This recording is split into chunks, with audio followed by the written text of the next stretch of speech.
This next fellow, before we bring on our feature, Margaret Fox, he's a master artist, master human being, polylinguist, fellow Lundsman. He's got the most beautiful family. We do tea together. And it's kind of scandalous when you think of the civility potential of having tea and conversation in a world that is so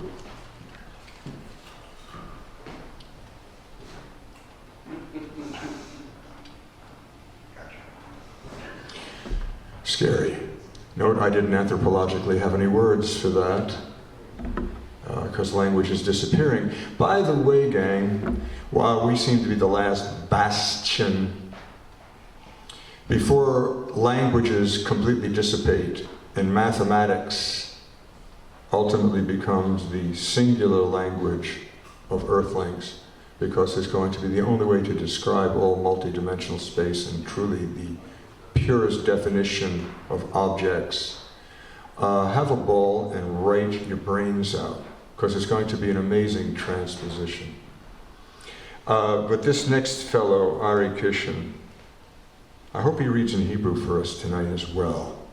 It's quite fascinating to listen to the artfulness of polylinguists and how they translate or transliterate the aspect of musicality, and you'd be amazed how many times you may come across a language you can't even make hide nor hair out of, and you somehow understand the subtext. That's really quite wonderful when that happens. But nonetheless, Arie Kishon, brace us.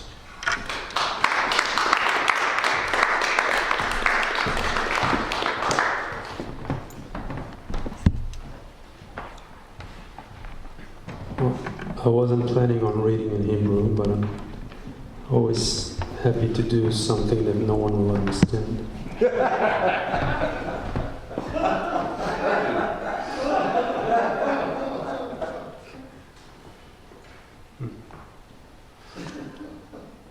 גיבור.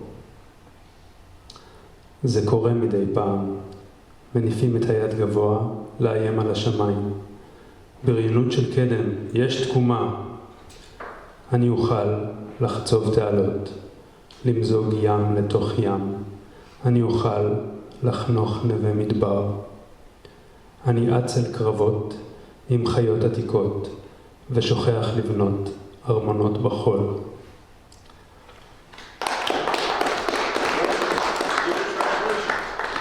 Translation? I was hoping you'll count on me that it's pretty. Let's see, where is it? Oh. Hero. It happens once in a while. You lift your hand way up high to threaten the sky. Bulliness of all times, there is redemption.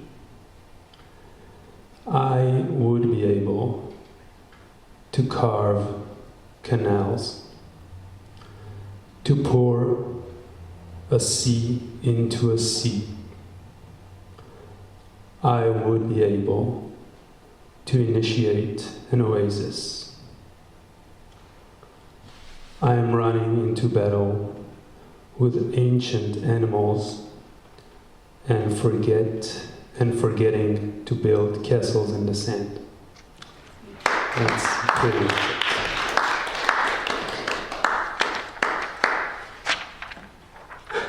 it. Now something in English that's not necessarily understandable as well.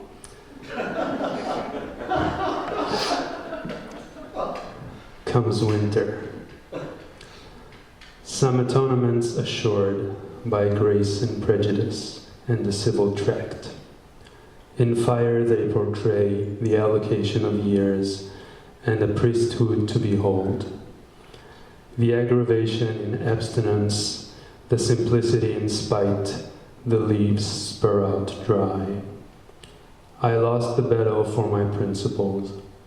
I'll be gliding on observations from now on, just like last year when unaccomplishment left me a mess, an unhinged benediction, too late to unveil, too hard to harness. Sign and seal, atop crest, about chest, bare and gullible. The sky is falling at least once a day, if we're lucky. Thank you.